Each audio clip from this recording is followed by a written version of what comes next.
बिस्मिल्लाहिर्रहमानिर्रहीम। Next question है, एक डायग्राम दी हुई है।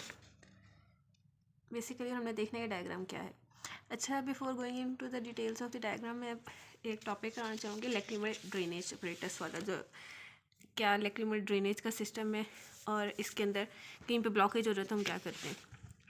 सबसे पहले लैक्रिमल ग्लैंड होता है। ये लास्ट एक वीडियो में भी हमने बात की थी कि ये थोड़ा टेम्पोरल साइड पे या सुप्रोलैटरली होता है। उसके बाद यहाँ से टीयर्स प्रोड्यूस होंगे। टीयर्स प्रोड्यूस होकर क्या होगा कि लिड की ब्लिंकिंग होगी। उस ब्लिंकिंग की वजह से जो टीयर्स हैं वो जाएंगे यहाँ पे मीडियल साइड पे। मीडियल साइड पे ना सुपीरियर जो अपर आईलिड है और लोअर आईलिड है ना, इसके अंदर होल होते हैं छोटे से, जो आपको नॉर्मल आई से विजिबल भी होते हैं। आप मिरर में देखेंगे तो आपको नज़र आएंगे। उनको हम कहते हैं पंक्टम। ठीक है, पंक्टम के बाद होता है कैनालिकुला, अपर और लोअर कैनालिकुला। फिर एक कॉमन कैनालिकुलस होता है। उसके बाद लैक्रिमल सैक है, ये पूरी लैक्रिमल डक्ट है और यहाँ पे ये ओपन होती है लैक्रिमल डक्ट, या इसको टीयर डक्ट भी कहते हैं। इसने inferior meatus of the nose में ओपन, और यहाँ पे एक वैल्व होता है एंड पे, उसे हम कहते हैं वैल्व ऑफ हेसनर। अब एक कंडीशन आती है कंजेनिटल नेज़ोलैक्रिमल डक्ट ऑब्स्ट्रक्शन की। उसमें क्या होता है, बच्चा बेबी पैदा होता है और उसके अंदर ना ये हमें एक उसका ट्रायड मिलता है जिसे एपिफोरा, डिस्चार्ज एंड क्रस्टिंग। ठीक है, एपिफोरा होता है और डिस्चार्ज है। क्रस्टिंग, एपिफोरा मतलब टीयर्स आ रहे होते हैं और क्रस्टिंग होती है, डिस्चार्ज सा होता है। नॉर्मली बच्चों में ऑलमोस्ट 4 मंथ्स तक टीयरिंग नहीं होती बेबीज़ में।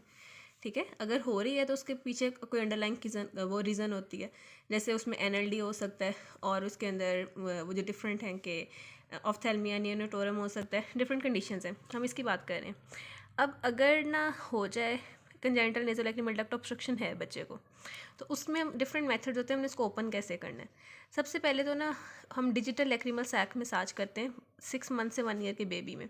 हम उसके मदर को कहेंगे कि आपने दिन में 3 से 4 दफ़ा करनी है, मसाज करनी है। और हर में ना 4 स्ट्रोक्स होती हैं, 10 स्ट्रोक्स होती हैं कि आपने ना ऐसे यहाँ पे फिंगर से नीचे को लेके जाना है ताकि वो ना प्रेशर बिल्डअप हो और वो ओपन हो जाए। लेकिन मदर को कहना है, क्योंकि फादर का हाथ बहुत सख्त होगा और उसकी बहुत नरम से करना होता है, क्योंकि बच्चे की नेज़ल बोन जो है वो टूट सकती है। तो यहाँ पे हमने उसे कहना है कि दोनों हाथों से ना, मतलब उसने बायलैटरली इस तरह बच्चे की नोज़ पे रब करे और उससे वो मसाज होगी, लैक्रिमल डक्ट या लैक्रिमल सैक की मसाज होगी।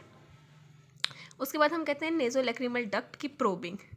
ये आफ्टर 1 ईयर है, और साथ अगर हम डेक्रायोसिस्टोराइनोस्टमी करेंगे तो ये आफ्टर 3 ईयर्स है।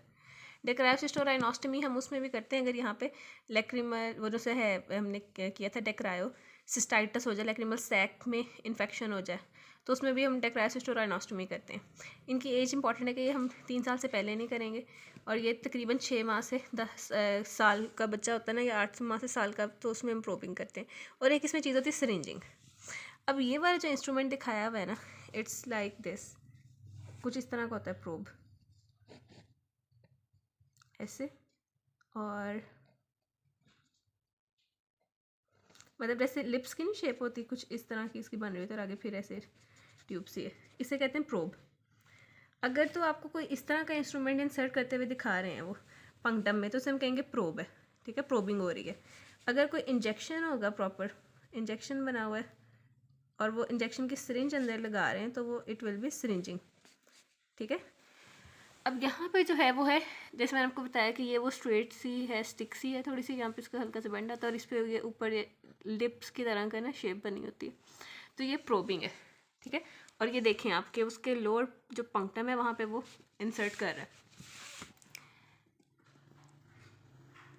इसमें पूछा हुआ कि कौन सा इंस्ट्रूमेंट यूज़ कर रहे हैं, तो ये लैक्रिमल प्रोब है। प्रोसीजर किस कंडीशन में डन ये किया जाता है, तो यह ब्लॉक नेज़ोलैक्रिमल पैसेज, नेज़ोलैक्रिमल डक्ट की ऑब्स्ट्रक्शन हो गई। और इसमें हमने एनेस्थीसिया 1 ईयर ओल्ड चाइल्ड में क्या देना है, तो वो जनरल एनेस्थीसिया। अब मैंने यहाँ पे एज बताई थी कि हमने प्रोबिंग करनी थी आफ्टर 1 ईयर। 1 ईयर में या 8 मंथ्स से 12 मंथ्स का बेबी हो, उसके बाद हमने करनी होती है, इससे पहले नहीं कर सकते।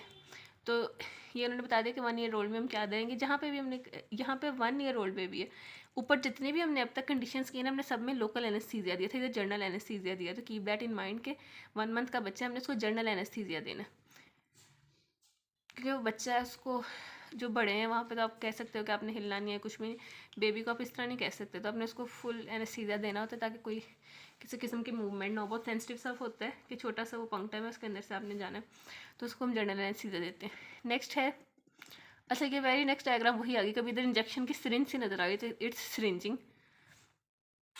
इंस्ट्रूमेंट कौन सा यूज़ हुआ है? Lacrimal syringe cannula, lacrimal syringe cannula use हुआ है। कौन सा प्रोसीजर है? ब्लॉक नेज़ोलैक्रिमल डक्ट पैसेज के लिए यूज़ होता है। कौन सा एनेस्थीसिया देना है 1 ईयर ओल्ड चाइल्ड में?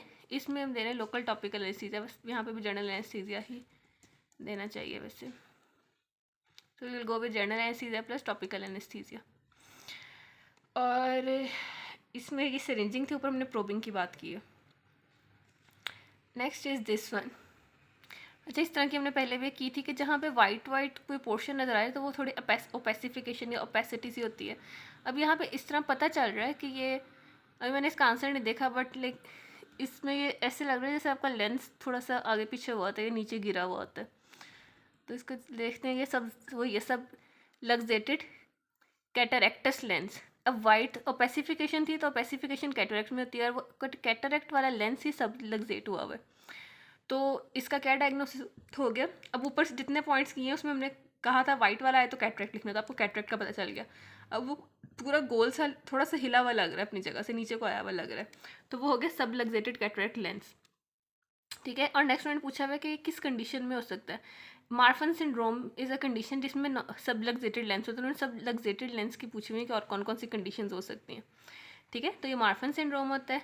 और may name 1 complication which can occur after surgery.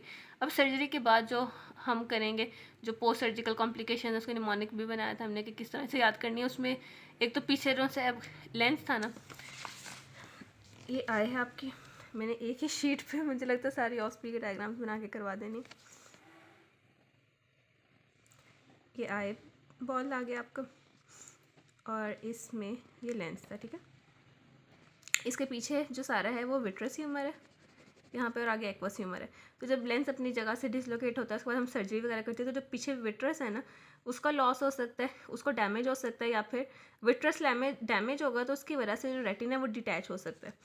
एक वीडियो में नहीं, सॉरी, एक वॉइस नोट में मैंने बताया था, वो मैंने अपनी क्लास में तो सेंड किया था, लेकिन वाले ग्रुप्स वगैरह में नहीं सेंड किया था।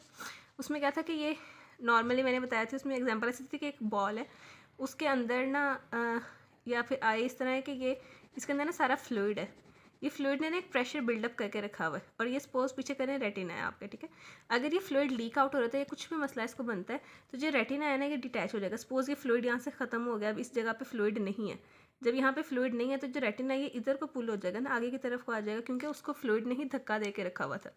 मतलब आप कह लें कि फ्लूइड उसके ऊपर आउटवर्ड फोर्स लगा रहा था तो रेटिना अपनी जगह पे था। ठीक है, उसने फोर्स लगाई फ्लूइड ने, तो रेटिना की इसने ये शेप मेंटेन की हुई थी। तो विट्रस लॉस हो सकता है, और साथ उसकी वजह से विट्रस लॉस की वजह से रेटिनल डिटैचमेंट हो सकती है।